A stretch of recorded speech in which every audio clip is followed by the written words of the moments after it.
The Chaser Report is recorded on Gadigal land. Striving for mediocrity in a world of excellence. This is the Chaser Report. Hello and welcome to the Chaser Report with Dom and Charles. Charles, I have amazing news, not for you, but for everyone who's struggling to afford a house in this. Not these plutocrats like you who already own a property. I'm talking about the people, young people, real people who want to get in on the property market. Yes. A brilliant solution has been found that we can apply immediately in Australia. Oh, yeah. And it comes from the most unlikely of places. Ooh, this does sound good. Yep, it's a policy that Albo and Dutton should get behind tomorrow. Yes. They'll both like it for different reasons, I predict.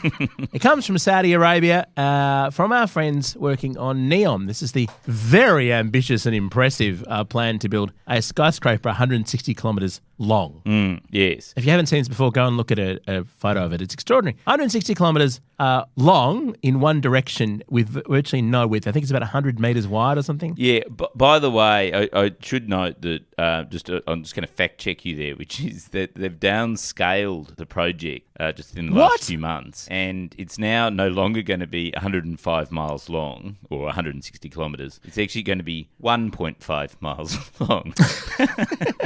Well, they're certainly building a trial of the idea, which makes sense before you commit to something that's basically half the width of your country. Yes. We'll get into exactly how the Saudis have solved everything in a moment. Now, we should point out, Charles, this isn't sponsored by the Saudis as part of a sort of PR exercise, which is really stupid of us. We should have got them to pay us to do this. Yeah, we've talked on the show before about the employment opportunities in Saudi Arabia to work on this NEOM project. Because for a while there, the only ads that I was served online tended to be, why don't you get a job? You know, have you failed in Australia? Get a job as an executive on NEOM. And I looked into it, and the starting salary for that sort of thing is $800,000. And wow. I do know someone who's working as a publicist, I think, for NEOM, formerly a journalist, and presumably this person is fine with the whole, bone-saw approach to journalistic ethics that Mohammed bin Salman, the Crown Prince of Saudi Arabia, takes. Yes. But, I think we should note as people in the media that we have no problem with anything that MBS has ever done. And it's fine. Yeah. I'm sure MBS has a very good reason for the dismembering. There's always two sides to a story. There's always there's only one now,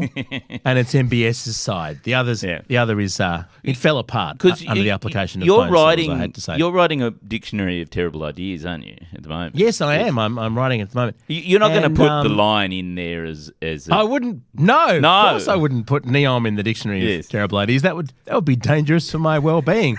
I'm going to put that in my dictionary of terrific ideas when I do that, the sequel.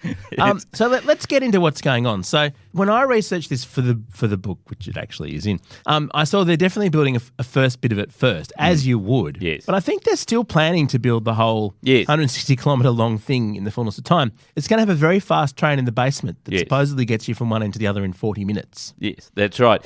But the thing is, so this is the surprising part of the whole story, right? Which is, so they've got to clear the land along this 160-kilometre thing, and they've been having real trouble, which surprised me because maybe I'm just this sort of racist, colonialist, sort of white oppressor man, right? But I kind of think of the desert of Saudi Arabia to be largely desert, right? Like just uninhabitable sand. Right. Oh, that's where you're wrong. Yeah, there are a lot of there's lots of there NIMBYs. are a lot of tribes who live there. NIMBYs who 6,000 people have been moved already. And if you think about it, Charles, it's 160 kilometres of uninterrupted skyscraper. Yes. So if those are your tribal lands, it's quite a long detour, and the thing goes all the way to the ocean. So you'd have to go all the way to one end and swim around it to get past it. So I see. So you can't, but you can't they just walk through? Like how many blocks is it wide? I don't know if they'd let people in who weren't pre-cleared by the government authorities. They'd be Bedouin peasants or something, wouldn't they? Something. Well, they're local tribes people, certainly. Right, okay. And here's the thing, Charles. These people are opposing development, they're opposing the future. Yes. They're Saudi NIMBYs. Yes. Are not in my backyard, aka not in my traditional tribal lands where Yes. people have an unbroken connection for millennia. Yes. So what's the process in Saudi Arabia to oppose a development? Like here, you've got to apply for a DA from your local council, and then that DA gets posted up outside the property, and all the neighbours are mailed. Do you then just go and lodge a complaint with the local council in Saudi Arabia, and they or the listen to Land you? and Environment Court, and you post a notice. Yeah. You perhaps could do that. I don't know if there is Land and Environment Court, but one solution that has been found to resolve these disputes, Charles. Yeah. Oh, good. You could have a detailed hearing and collect evidence and do an environmental impact statement. Yep. That'd be one approach. Yep. Or you could shoot the person who complained, as allegedly happened, according to a whistleblower, to a man called Abdul Rahim Al-Huwaiti, who refused to give up his land for the line and was shot dead. The authorities claim that he opened fire on them first because... Wait a minute. You would, wouldn't you? You'd definitely shoot at the Saudi army if you lived in Saudi Arabia. So, hang on. So the whistleblower got shot dead, or the protester? No, the whistleblower reported he'd been asked to just clear this village. Yeah. So where is the whistleblower living though? Like, is he still living in Saudi Arabia, or is he? So this is someone called Rabi Al-Anazi. Yeah. He's been living in exile in the UK since last year. I wonder why he's in exile. I think it has something to do with telling the BBC that Saudi forces were given the green light to just shoot anybody who got in the way of construction. I know it sounds harsh, and I can see why Peter Dutton would get on board with this approach to solving the housing problem. But I kind of think we're at the stage now where we just have to get things done when it comes to constructing houses in Australia. And the idea of using our military to actually clear the land and solve the housing crisis, I think we're at that level of crisis, Dom. Look, I don't call think me we tough, should be shooting. but we shouldn't be shooting protesters, but forcibly moving them on. They've put a lot of them in they've locked a lot of them up, Charles. They've just okay. locked them up. That's just so all that right. they can't interfere with the construction. Yes, you For their can't own interfere with safety. progress. Yeah, because otherwise they'd probably try and lie down in front of the bulldozers and all that sort of stuff. They've just been relocated for their own safety. And presumably, tens actually, of thousands of people. storing the protesters would be really easy because you could bone saw them up as well. Like, they wouldn't take up that much space in the jail. This is just really horrible now. Wow. But no, I'm just saying, I know at first blush you go, wow, that's a terrible thing that Saudi Arabia has done. But then you think about it and you go, well, progress is inevitable. We need tough solutions to solve the housing crisis. And I think this would be a good signal Albo had that whole trouble with his tenant. I don't think the tenant would have been as lippy. Like, he came on our podcast the other day. Yeah, he wouldn't have come on our podcast if he'd been in Saudi Arabia. We wouldn't have done our podcast. There'd be a knock on the door from Ben Roberts-Smith about his, objection to the eviction notice. Are you envisaging a new employment path for Ben Roberts-Smith? Well, are you? I'm just saying there needs as a to be subcontractor a new in Saudi Arabia arm of the military. So because at the moment we've got Army, Navy, Air Force, right? We need the Armed Housing Development Death Squad. Death Squad. It's basically it's the military force for property developers, basically. That's what we need in this country. I mean, it's surprising that they haven't had one already, isn't it? Yes. Given the long history of development going ahead in this country. It's does a powerful remind me, lobby though, Charles, group. They need their own to army. be fair, I feel as though this is something that the mafia really innovated with many, many years ago. I mean, it's always the case. If you go somewhere like Atlantic City, you always hear that there are bodies buried underneath all the casinos and in Vegas and so on. Yes. And I mean, it's eventually, in the end of the day, it's just another form of mulch that you can use. Better than the asbestos mulch that we've been using around Sydney. Much more eco-friendly than the asbestos. NIMBY mulch. Yeah. And then they literally are in their backyard. It's not in my backyard. It's like literally in your backyard. They are the backyard. So I mean, some may view this as a horrifying and chilling approach. Yeah. Which it is. Yeah. But you can't fault the efficiency. No, exactly. Yes. And this is what MBS is all about. He's going to build this thing, no matter who says it's a stupid idea. no matter who tries to oppose it, he's going to eventually, no matter who says it's completely impractical. I mean, I would have thought in most places, if you suggested 160-kilometre long skyscraper in one direction just from east to west, you'd basically be locked up for being insane. But in Saudi Arabia, you get the green light. No, in Saudi Arabia, it's very pro-development. Yeah. I'm just wondering, I mean, can Meriton get involved in some way? Well, I'm sure they are. And then lease these big construction companies. If they'd been involved, it would already be built, wouldn't it? Where would we put our 160-kilometre long line? Like, because the problem is, say you start in the centre of Sydney, you don't want to head north because then you end up on the Central Coast. No, it's got to be in the middle of nowhere. And this is the fantastic thing about the Saudi plan is that it's in the north of the country, I think. It really is in a largely empty, except for the local villagers who've lived there for a very long time with their culture and all that. It's otherwise empty. So you could put it... It's terra nullius. Dom, it's terra nullius. That's basically what MBS is saying. Yeah, it's very 1788 thinking. Yeah. There'd be somewhere in WA for this. They wouldn't even notice. There'd be 160 empty kilometres in WA, wouldn't there? How have we not pitched this to MBS? And you know what you do? You'd put an LED wall on it. And of course. And then you'd have Gina Reinhardt's painting from the National Gallery. 160 kilometre wide. Yeah, 160. Well, also you'd have ads. Wide. Imagine how great the ads would be. You could have a 160-kilometre long billboard. That's how we solve the housing crisis. See it from space. Every house is also a billboard. That's a very good idea. Enforced by the military. Because if every house that we build, all the new houses we build, just have ads on them the whole time. It's an ad-driven recovery. It'd be cost neutral. Yes, I love it. And that wouldn't be a dystopian hellscape at all. That would be great. The Chaser Report. News a few days after it happens. Have we got a little bit macabre with this episode, Charles? Do you think? It's hard to know, isn't it? I think we need to look at the political implications of it because I think this is one of these rare ideas that has genuine bipartisan potential. So the thing is, Dutton's clearly going to support it. He has to support it. It involves the military, involves solving the housing crisis in a heartless way. Like, that is on brand for Dutton. And also, he's a property developer. Like, he made his money. He made millions out of, investing in property. So I think the idea that he can he could probably even lead the forces. He could be the head of the, housing developer military. We've got to come up with a catchy name for that arm of the military, by the way.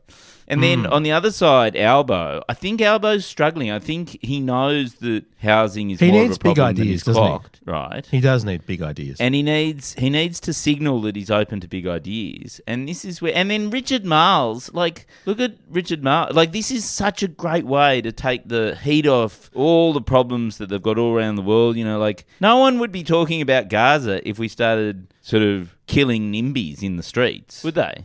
No one would even mention the whole problem in Gaza if we moved it to Marrickville and just started bombing Marrickville. Like, because the thing is, what you would do is actually you'd go for a sort of carpet bombing style approach, probably to the inner west of Sydney to start off with, to clear the land. And you'd clear the land, and then you'd have a whole lot of flat land to build the skyscrapers out of. So I was thinking it'd be in the middle of nowhere in WA. You just think build it in downtown Sydney and just flatten it. I think it'd be easier. Otherwise, you've got to get your military forces out to nowhere. You've got all the logistics of that. Whereas if you keep it in the inner city of Sydney, at least they can go and grab a coffee after they've had a good morning killing.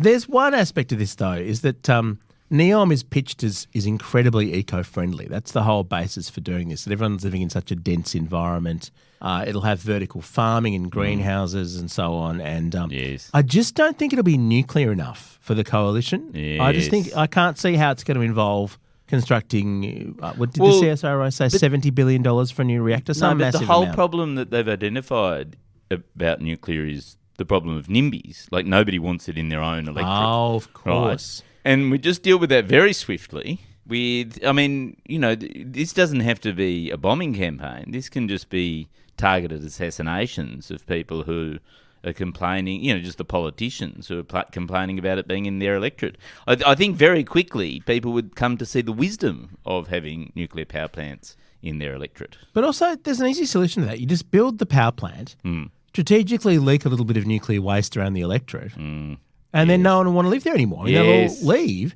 And if you leak enough waste, it will be illegal for anyone to live there.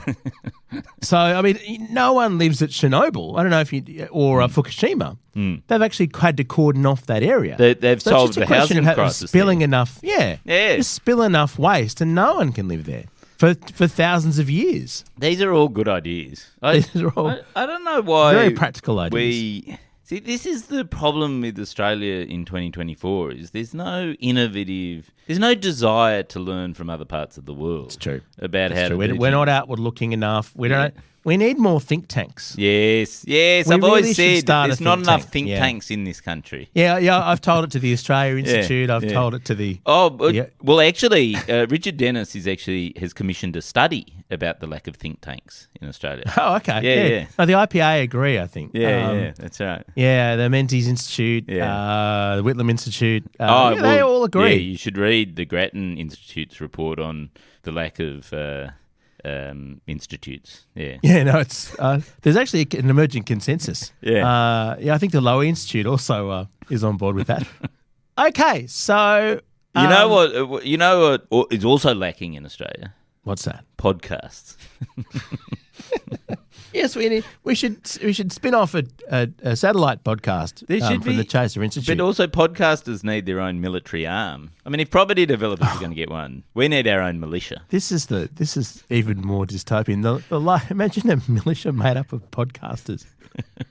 Just stopping and recording an audio journal of their feelings. Oh my gosh, this really is very dystopian. Okay, so problem solved. Who do you think is going to sell that properly into the government? I think we tap. I mean, Penny Wong would do it, wouldn't she? I've just worked out where we can build the line. Actually, yeah. Are we? I've just figured it out, and I think we know the person to do it. Yep. Just much better than Neon. They're building it on land. We should build it on the Great Barrier Reef. Yes. On the bleached reef. Yes. Imagine the line in the middle of the ocean atop what's left of the reef. That's absolutely stunning. No, that's it. Yeah. You've solved it. Water views in both directions. Yes. And we call on all the Queensland property developers to develop. That's the natural resource of Queensland is property developers. Yes, that's right. They can then... And you'd have a video wall that showed how the reef used to be before we killed it. Yes, that's right. You could you could redesign it in plastic, and then it wouldn't fucking bleach all the time. That's right. Right. You could replace the Great Barrier Reef with a plastic reef. That's right. Yep. A permanent plastic reef, and you make the colours a bit more vivid as well. You know how you go there; it's all bleached out. Yeah, it's all bleached out. Not anymore. Nah, not anymore. Little bits of it would break off and go into the ocean, but we barely notice. But everyone's got microplastic that's in there. Like that is what the ocean is. Like this is It'd be a feature, not a bug. Yeah, exactly. Well, technically, won't we live longer because we're all made out of plastic now? Yeah, although there's a new study which we shouldn't. We'll talk about some other time, but may actually account for the reason why the world is going to shit. And ideas like arming property developers suddenly seem like a good idea, which is that apparently microplastics have been shown to breach the blood-brain barrier. So, oh, wow. So we've got plastic in our brains. Yeah, we've got plastic in our brains. Sorry. That's fine. I've lost my train of thought. I don't know what happened then. I don't even know what's going on. Anyway, I think we're starting a podcast, Militia. I'll see you at the meeting. Okay. Our gear is from Road. We are part of the iconoclast Militia. Catch you next week. Oh, catch you tomorrow. Catch you whenever. Catch you next time. Next time.